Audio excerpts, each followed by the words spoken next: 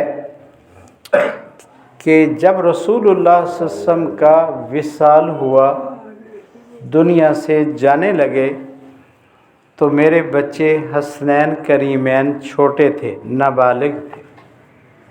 میں رسول اللہ صلی اللہ علیہ وسلم سے منت کر کے ان کو کسی مسجد کا مؤذن نہیں بنا سکا۔ اللہ، کاش میرے بیٹے بڑے ہوتے،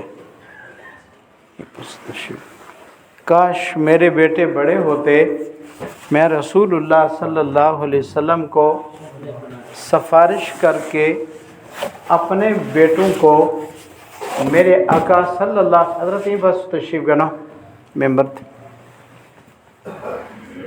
کاش کہ میں ادھر تشریف گنا اپنے بیٹوں کی حضور صلی اللہ علیہ وسلم کو منت کر کے، توجہ بھی میری طرف توجہ، میں اپنے بیٹوں کی منت کر کے کسی مسجد کا میں مؤذن بنوا دیتا، لیکن میرے بچے چھوٹے تھے اور اللہ کے نبی دنیا سے تشریف لے گئے، یہ حسرت میرے دل میں رہی اور اب بھی میرے دل میں باقی۔ اللہ، اس کو معمولی سمجھتے ہیں ہم اذان کو، یہ ملا ہے، یہ بانگا ہے، یہ فلانا ہے، کیا کرتے ہو؟ جس کی برکت سے پوری بستی سے اللہ کا عذاب ٹلتا ہے، اس کی شان کوئی کم ہے؟ ایک حدیث اور، توجہ میری طرف۔ حضرت عمر رضی اللہ امیر المومنین تھے، آپ کے نام سے شیطان ڈرتا تھا اور ڈرتا ہے اور ڈرتا رہے گا۔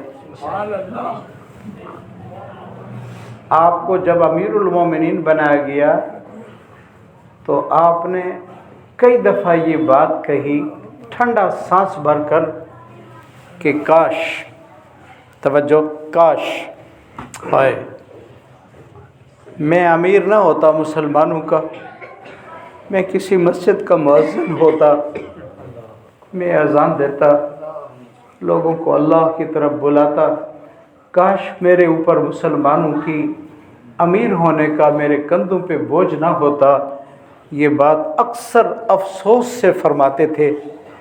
یعنی کیا معنی؟ اگر مجھے امیر نہ بنایا ہوتا تو میں مسجد کا مؤذن ہوتا۔ سبحان۔ ایک حدیث عجب ہے، بہت توجہ، معمولی مت سمجھو۔ چوکیدار رات کو جاگ کر ساروں کو میٹھی نیند سلاتا ہے اور کہتا ہے خبردار، کہتا لوگوں کو خبردار ہے، اپنا جاگنا بتاتا ہے کہ میں جاگ رہا ہوں، آرام سے سو جاؤ۔ یہ قرآن پڑھانے والے، اذان دینے والے، یہ چوکیدار ہیں، اللہ کا عذاب نہیں آتا ان کی برکت سے۔ سبحان اللہ کا ہم بچ جاتے ہیں، بچ۔ عجیب حدیث نقل کر رہا ہوں۔ میرے آقا صلی اللہ علیہ وسلم نے فرمایا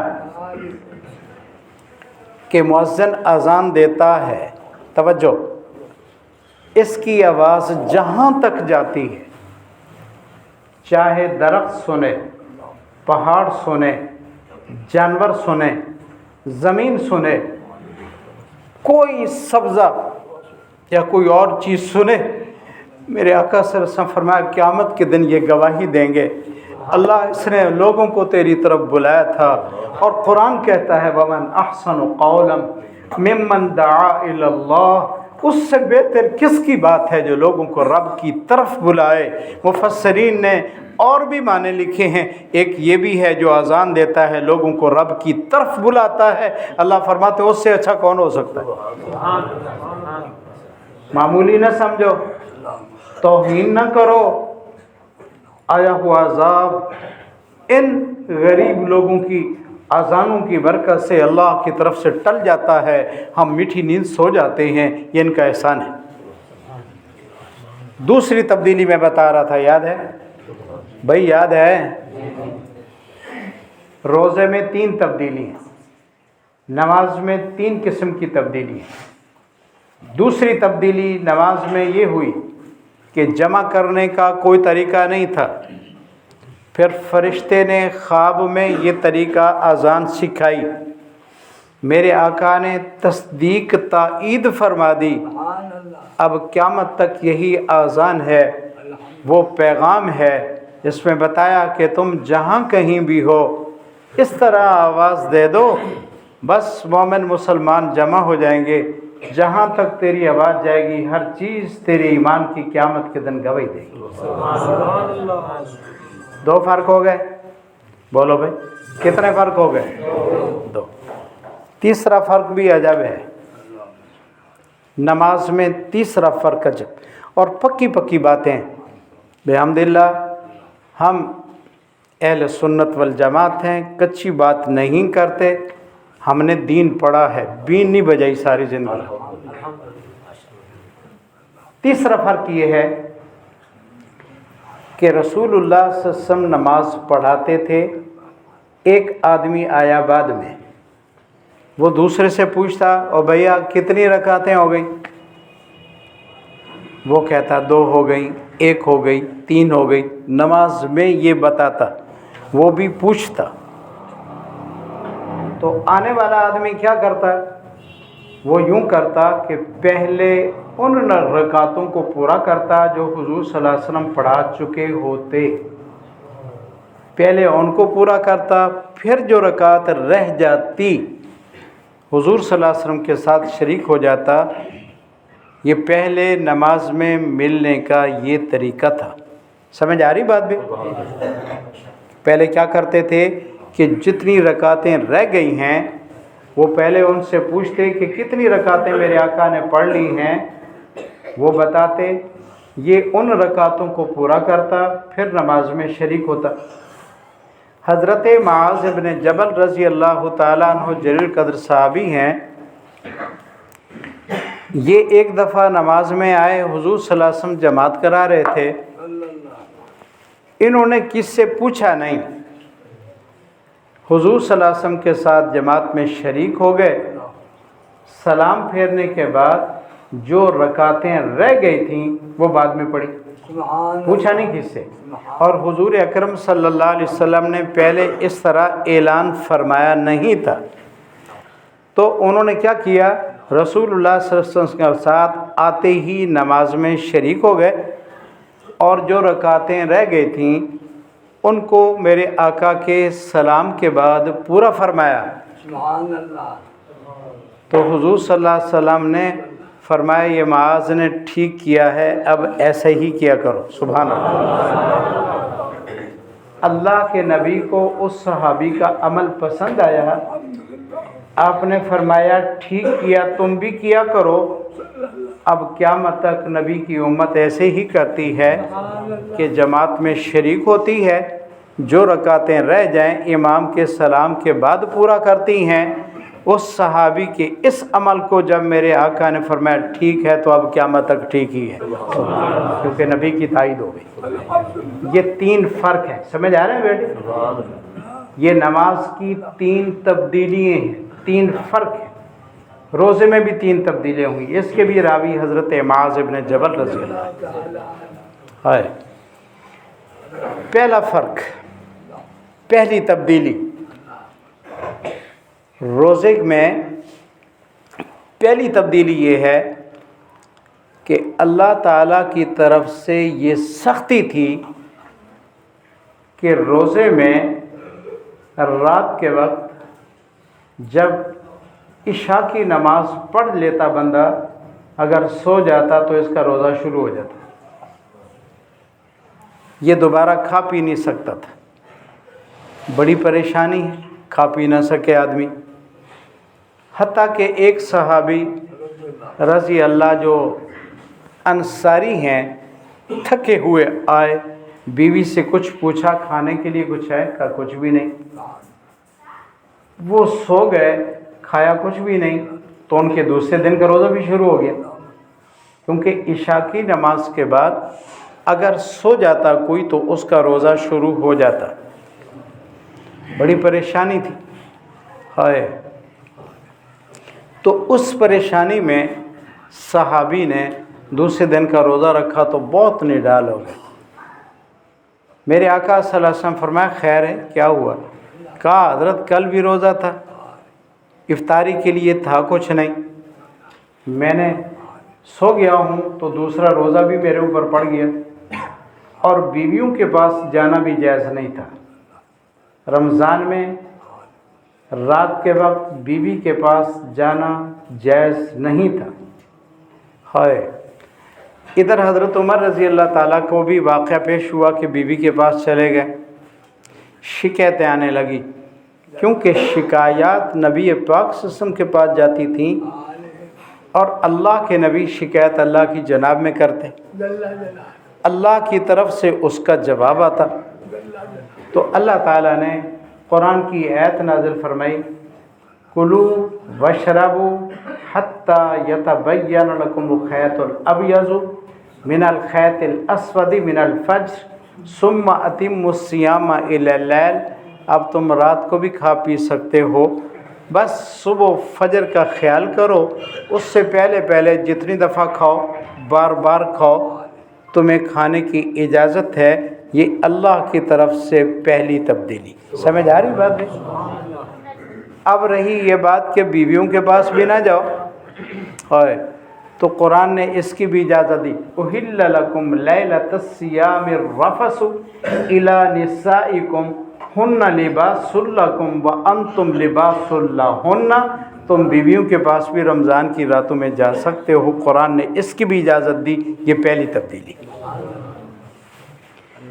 یہ بھی اس کا کرم ہے، فضل ہے، مہربانی۔ دوسری تبدیلی بھی بہت عجب ہے کہ رمضان المبارک میں اللہ تعالیٰ نے دوسری تبدیلی یہ کی، ہر مہینے میں 3 روزے تھے پہلے فرض، اور عاشورہ کا روزہ بھی فرض تھا پہلے۔ ہر مہینے میں 3 روزے فرض، اور 10 محرم کا روزہ بھی فرض۔ اللہ تعالیٰ نے آسانی فرمائی کہ رمضان المبارک کے روزے ہمیں دے دیے پورا مہینہ۔ اب نہ عاشورے کا روزہ فرض ہے، نہ ہر مہینے میں 3 روزے فرض ہیں۔ اگر اللہ توفیق دے تو رکھ لو، نہ رکھو تو پکڑ نہیں ہے، لیکن 1 مہینہ پورا اللہ نے ہمارے لیے فرض کر دیا ہے، یہ بھی تبدیلی ہے اور اللہ کے اس امت پر کرم ہے۔ تیسری توجہ، تیسری تبدیلی، اللہ اکبر، کہ جو طاقت والا آدمی ہے، صحت مند، روزہ نہیں رکھنا چاہتا، تو اس کے لیے اجازت تھی کہ وہ فدیۃ طعام مسکین، وہ روزہ نہ رکھے، مسکین کو کھانا کھلا دے، اس کے لیے اجازت تھی۔ یعنی صحت مند ہے، دل نہیں کرتا روزہ رکھنے کا، تو اللہ تعالیٰ نے اس میں تبدیلی فرما دی کہ فمن شہد منکم الشہر فلیصمہ، اب روزہ فرض ہے، اب اس میں یوں جان نہیں چھڑا سکتے کہ اپنی طرف سے کسی کو روزہ رکھوا دو تو تمہارا رمضان پورا ہو جائے، بلکہ جس پر روزہ فرض ہے روزہ اسی کو رکھنا چاہیے۔ یہ 3 تبدیلی سمجھ آ رہی بھائی بولو تو صحیح، بھی سمجھ آ رہی ہے؟ اس امت کے روزوں میں اور روزوں میں اور بہت سارے فرق ہیں۔ توجہ میری طرف، یہ بات اور قریب کروں تاکہ میں ان 5 چیزوں کے جو میں نے بیان کی تھوڑی تھوڑی سب پر بات ہو جائے۔ پہلی امت روزے رکھتی تھی، لیکن سارا سال ان کے لیے جنت سجائی نہیں جاتی تھی، اور رسول اللہ صلی اللہ علیہ وسلم نے فرمایا میری امت کے روزے داروں کے لیے سارا سال جنت کو سجایا جاتا ہے۔ یہ سارا سال مہمان خانہ کا سجنا، یہ میرے آقا کی برکت ہے، اس امت کی سعادت ہے، یہ بھی اللہ کا کرم ہے، باقی امتوں کو یہ چیز نصیب نہیں۔ ایک اور فرق، پوری امت یعنی جتنے بھی پہلے لوگ روزہ رکھتے تھے، قرآن کہتا ہے روزہ رکھتے تھے، ہمارا ایمان ہے رکھتے تھے، لیکن توجہ میری طرف، روزانہ 60 یا 6 لاکھ انسانوں کی مغفرت کا اعلان نہیں ہوتا تھا، نہیں ہوتا تھا، اور رسول اللہ صلی اللہ علیہ وسلم نے فرمایا میری امت کے روزے دار جب روزہ کھولتے ہیں تو 6 لاکھ انسانوں کی روزانہ روزے کے وقت اللہ بخشش کا اعلان کرتے ہیں۔ یہ فرق ہے ان کے روزوں میں اور ہمارے روزوں میں۔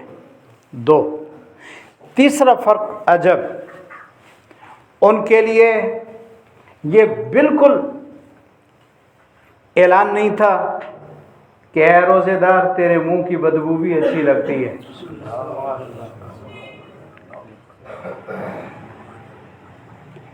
ان کے لیے حکم تھا روزہ رکھو بس، لیکن یہ کہ تم پیارے لگتے ہو، تمہاری منہ کی بدبو بھی پیاری لگتی ہے، یہ بات نہیں تھی۔ لیکن ہمارے لیے، آپ کے لیے، نبی کی امتی جو ہو گئے، بڑی کرم نوازی ہو گئی، اعلان کر دیا میرے اللہ نے، بتا دیا ہمیں رسول اللہ نے، کیا فرمایا لخلوف فم الصائم اطیب عند اللہ من ریح المسک، روزے دار کی منہ کی بدبو اللہ کو کستوری سے بھی زیادہ پیاری لگتی ہے۔ علماء نے عجب اس میں ایک نکتہ لکھا ہے، فرمایا جب روزے دار کی منہ کی بدبو اللہ کو کستوری سے زیادہ پسند ہے تو خود روزہ رکھنے والا اللہ کو کتنا پیارا ہوگا۔ یہ برکت ہے اس کی۔ اہمیت نہیں ہے ہمارے ہاں کہ رمضان کیا ہے، دل کیا تو رکھ لیا، نہیں تو نہیں۔ ایک اور سعادت، توجہ میری طرف، پچھلی امتوں کے لیے یہ کوئی مسئلہ نہیں تھا کہ تم کسی کا روزہ کھلواؤ اور تمہیں اس کے روزے کا پورا ثواب ملے، نہیں تھا، جو رکھے گا اس کو ثواب ملے گا۔ لیکن میں صدقے آقا دو عالم صلی اللہ علیہ وسلم کی عظمت پر، شان پر، نبوت اور رسالت پر، اللہ کی کرم نوازی پر میرے آقا نے کھلم کھلا اعلان فرمایا جو شخص کسی کا روزہ کھلوا دے گا، اگر اس کو کچھ بھی نہیں ملتا، 1 گھونٹ پانی کا ملا، اس سے اس نے اس کا روزہ کھلوایا، 1 لسی کا گھونٹ پلایا، اس سے اس نے اس کا روزہ کھلوایا، اور